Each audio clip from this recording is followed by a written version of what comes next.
So I'm here at Rose Hall Tongue in Berbice, and I'm in the company of greatness, Curtly Linwall Ambrose, or for short, Ambi, or as we have learned over the last couple of years, Sir Curtly. Welcome to Guyana, sir, once again, and thank you for talking to us. Thank you very much. Before we get into the discussion, I'm a big fan of Sir Curtly Ambrose. You're one of the greatest fast bowlers, I believe, the greatest I have seen. So it's a pleasure to be in your company this moment. Well, I guess I haven't seen too many fast bowlers. I have. Yeah, and well, I think, thanks very much. Do appreciate that, though. it's hard to believe, though. Let's get straight into it. It's hard to believe that a guy with over 600 international wickets, an average of under 25 in both formats, Test and ODI that you have played, didn't have an interest in cricket. Tell us a bit about the early days and what sparked that interest getting involved in cricket. Well, my mother really was a driving force behind me becoming a cricketer, because she's always loved cricket and always wanted a cricketer in the family. There are 7 of us, 3 boys and 4 girls. So my older brother used to play club cricket in Antigua before he migrated to the States to join our father. So I was next in line. So the driving force behind me really was my mother. She influenced me to play cricket, because for me as a young man, I wanted to play basketball. That to me was more entertaining and exciting. But I started playing cricket back in 1984. That's club cricket for a small village in Antigua called Sweets, where I'm from. And then in 1985, I made the Antigua national team. And then a year later, in 86, I made the Leeward Islands team. I wasn't initially in that squad for Leeward Islands, but a couple of the fast bowlers were injured. And because I've done so well for Antigua in 85, they drafted me in for the final game right here against Guyana, in Guyana, you know, for my first class game. And then 2 years later, in 1988, I was in the West Indies team. So of not wanting to be a cricketer, within 4 short years, you know, I came from nowhere and right to the international cricket. And like they say, the rest is history. You mentioned basketball, but I think you also wanted to play football? Well, yeah, those are my passion up to this very moment. Basketball and football. Football is in soccer. Because sometimes say football, people think American football or Aussie rules. So football is in soccer. That's my second sport. So it's either basketball or soccer. And, well, cricket took over. And I have no regrets playing for my country for so many years. I mean, for me, it was a privilege and an honor. And I wouldn't trade that for the world. Right. You mentioned cricket took over. Did fast bowling come naturally to you? Yes, it became very natural, because even when I was a young man or a young boy growing up in Sweets, you know, everybody, we play every sport, cricket, football, you know, we play a lot of tennis ball, cricket. And I used to, when I was like age 7, 8, 9, I used to bowl tennis ball and bowl it properly, where other guys much older than I am couldn't. Right. You know, the chuck or fling or whatever you want to call it. And I could bowl properly from very early. So it became very natural for me. And villagers from Sweets, you know, believe that, you know, I have natural ability. Because at that age, 7, 8, 9, and I'm bowling tennis ball properly, they believe I could get into proper cricket, which I reluctantly did, you know, from villagers and, of course, my mother. And everything just became very natural to me. But I worked hard. I'm a very proud man. And anything I do, I want to be the best at it. So when I got into cricket, I've always worked hard. I wanted to be the best. So hence my pride, I believe, was my greatest asset, my pride. People talk about my skills as a fast bowler. Well, I had some skills, but very modest. But my pride was really my driving force, because I refused to lose. I don't want to be second. I always want to be the best. So that was my driving force, my pride. Before you, there were a long list of West Indian fast bowlers, Michael Holding, Joel Garner, Wes Hall, and all these guys. In your very first ODI, you got rid of Imran Khan and Javed Miandad. What was it like, the emotions playing for the West Indies for the very first time? Well, you got a better memory than I do. I mean, I can't even remember who I dismissed on my debut. You got 4 for 39, I believe. Okay. Playing for the West Indies was a big transition. But what made it easy for me, I had Sir Viv as a captain, Sir Richie Richardson, Winston Benjamin. They were all a part of the West Indies setup, and I played with them for Leeward Islands. and we all Antiguans. That made it easier for you. So it made it a lot easier for me. So I sort of, stayed close to those guys until I learned about the other players and, what's that. So it was very easy for me to transition from first-class cricket to international cricket because of those guys. And then I learned as I go along and became a decent cricketer. Those fast bowlers I mentioned there, were you inspired by them, or were you a cricketer that wanted to go out there and create your own niche? Or do it your way? Well, that's a good question because, like I said, I never wanted to be a cricketer. Right. So I never had no role models as cricketers. Because even though I know the names, I know who they are and what they represent, I never had no role model because I never wanted to be a cricketer. I mean, if you want to talk about basketball or football. So you had role models in those sports? Exactly. Right. I want to be like this, I want to be like that. Who are those though? Well, I started off way back, like in Julius Irving, Dr. J. Yeah. He's affectionately called Dr. J. Right. And then as I started getting more into basketball, I started like guys like Magic Johnson and Charles Barkley, Yes. Dominique Wilkins, Michael Jordan. In that era, those guys, I emulate. I wanted to be like them, right? And then, of course, presently I have a lot more younger guys and stuff. But back in the day, those are the guys I really wanted to be like. And these guys just fascinated me, with the skills and the athletic ability and all that stuff. So I had role models in basketball. I talk about football, you talk about Pelé. I grew up hearing about Pelé and then Maradona. These guys. So I've had role models in football and basketball. Cricket, no. Wow. So when I got into the team now, I just had to pave my own path and become Curtly Ambrose without having any cricket mentor per se. Right? It may sound strange to some people, Right. but we all have our athletes who we followed and want to be like. Right. And it was all about basketball and football. On the field, you had some very feisty battles with some opposing batsmen. 1993 World Series Cup against Dean Jones, the Australian batsman, wanted to take off your wristband. He was successful in doing so. That, though, based on the footage that I have seen, it really angered you. Of course, I was angry. Why wouldn't I be? I mean, if you follow my career, I've always worn wristband. Back in the early days, you see me red, gold, and green. And then, of course, this rule came in that it has to be white. Right. So I've always worn wristband and stuff. It's not for style. I sweat a lot. And if you've noticed, I've always had a little rag in my waist as well. The rag is for drying my fingers, and the wristbands are for mopping my forehead, that kind of thing. So when people say it, they figure it's style. It's not for style. There was a reason. And of course, Dean Jones came out and asked me to remove my wristband, which I found was a very strange request. It was not something new. And I understand after that he was trying to offset me, or offset my game. Right. But I don't think Mr. Jones really knew Curtly Ambrose very well. None of it. Because at first, I wasn't going to do it.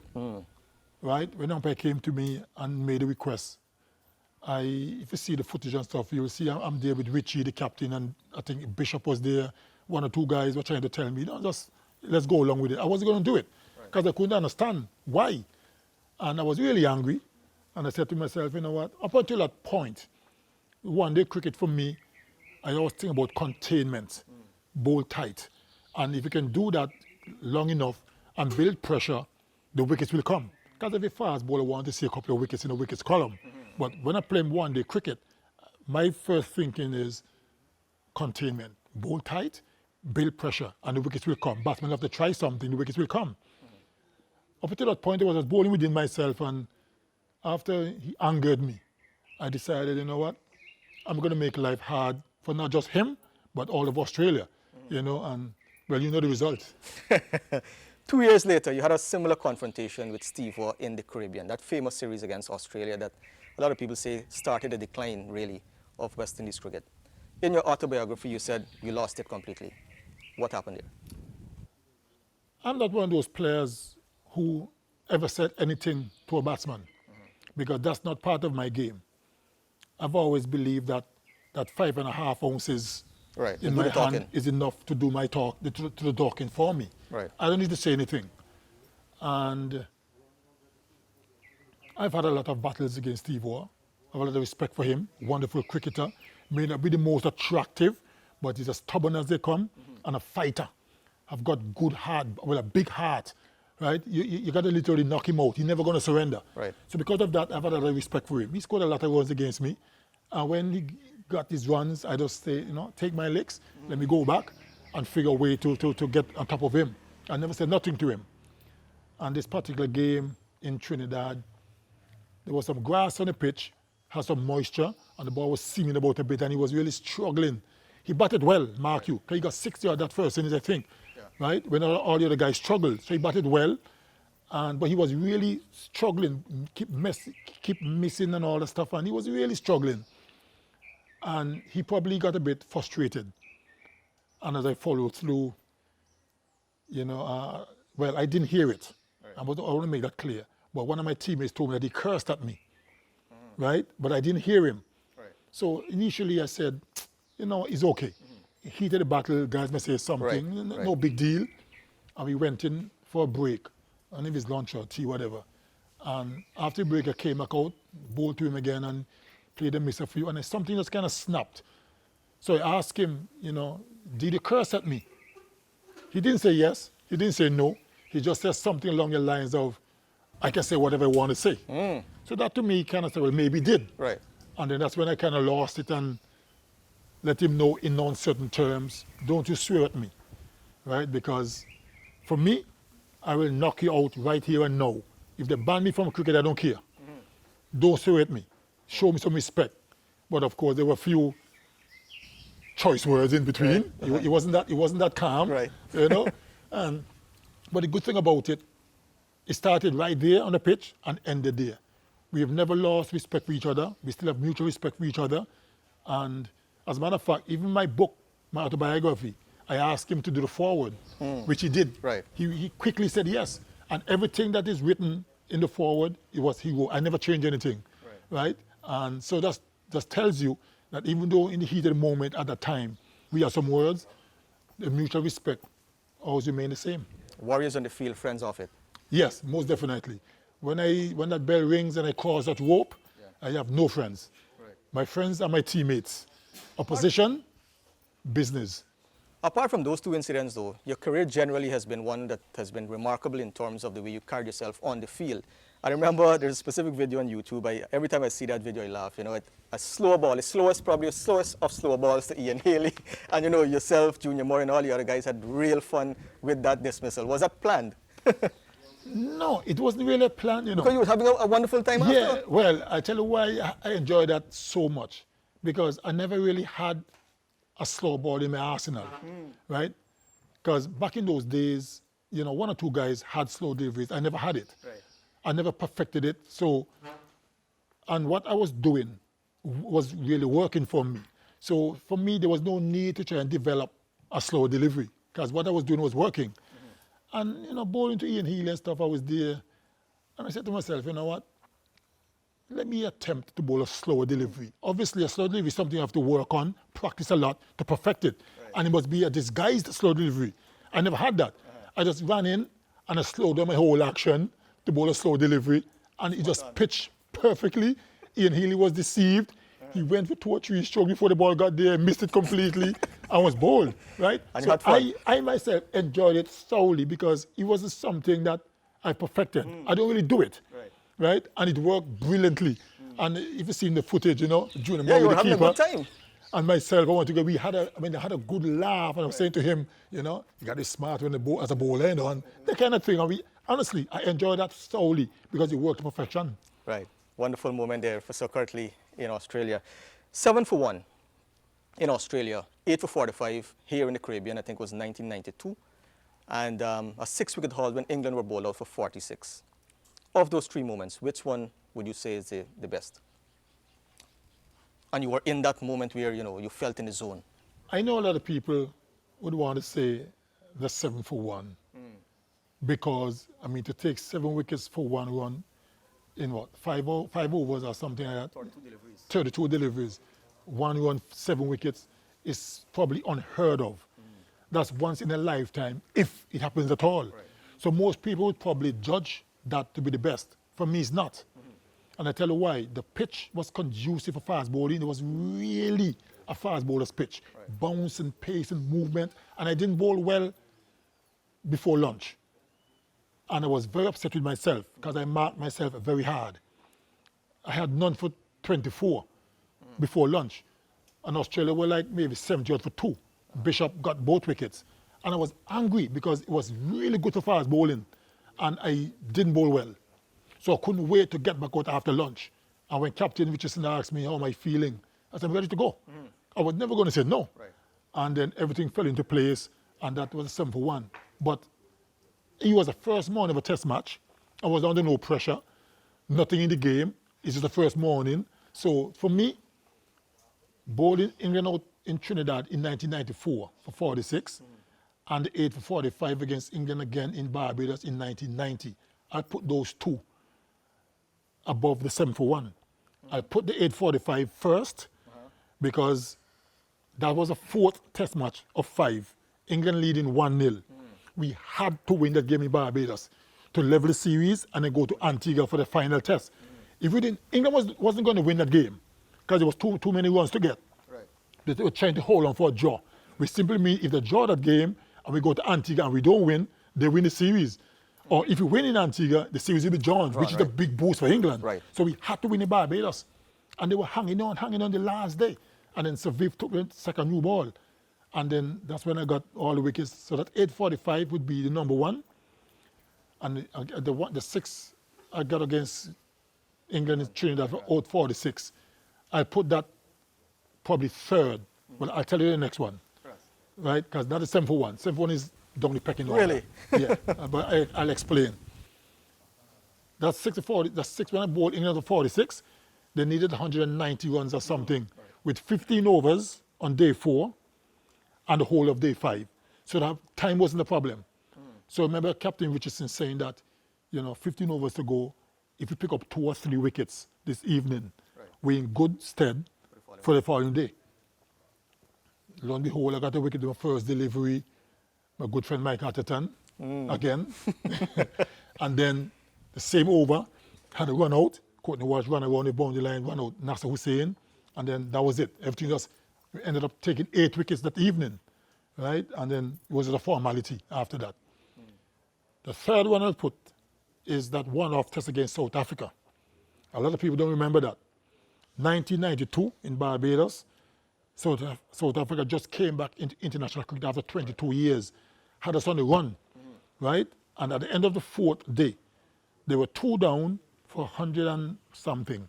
What needed 79 runs to get in a whole day, the 5th day, with 8 wickets in hand. So they really on course to win, and we were determined not to lose that game to a bunch of rookies. Get all rookies. Right. Apart from the captain, Kepler Wessel, who played for Australia before, yeah. all the other 10 players were making a debut. We were number 1 team in the world. We couldn't afford to go down to South Africa. That would have been embarrassing. So we were determined not to win. I remember Desi Haynes saying in a little brief meeting that no matter what, if we're going to lose or we're going to win this game, Walsh and Ambrose have to bowl from start to end. Kenny Benjamin was making his debut, so we couldn't call in the youngster. Patrick Patterson, the other bowler, wasn't bowling well. So Desi Haynes said, Walsh and Ambrose have to bowl from start to finish, no matter what. And we went over there and they lost all 8 wickets of 20 runs, ended up winning by 50 runs or something, that kind of thing. So that to me, those 3, I will put ahead of the 7 for 1 because of the nature of the game, where it's a must-win situation and the pressure we were under. 7 for 1 was no pressure. First morning and boom, bam, bam, so that was no pressure. Even though it was a remarkable achievement to get 7 wickets for 1 run in 32 deliveries, right? And I enjoyed it. But in terms of the nature of the games, I put those 3 ahead of that.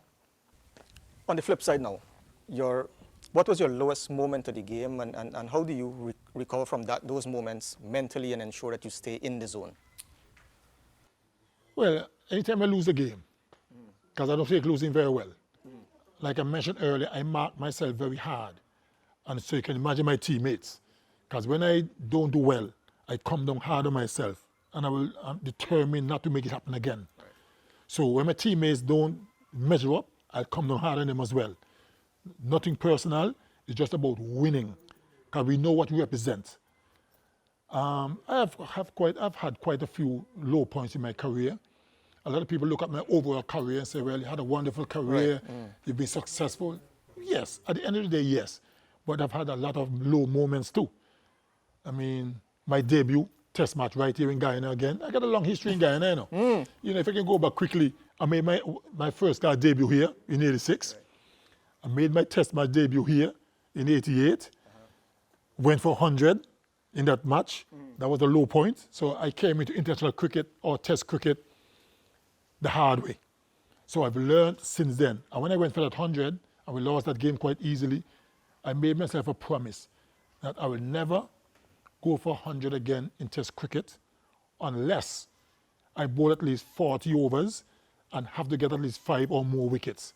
Because when I went 100 here, I got 2 for 108, I think it was, from like 28 overs or something. So I made myself a promise. And true to the promise, I've never been for 100 again in test cricket. So I played 97 test matches without going for 100. It's a remarkable achievement. I'm a man of my word, you know. Yeah. Right? So that was a low point. Losing the 1996 semi-final World Cup to Australia by 4 runs when we thought we had the game won, that was extremely hard to swallow. Bitter pill. Because we had the game, we were cruising, and then panic set in and we kept losing wickets and guys kept playing big shots and we lost the game by 4 runs.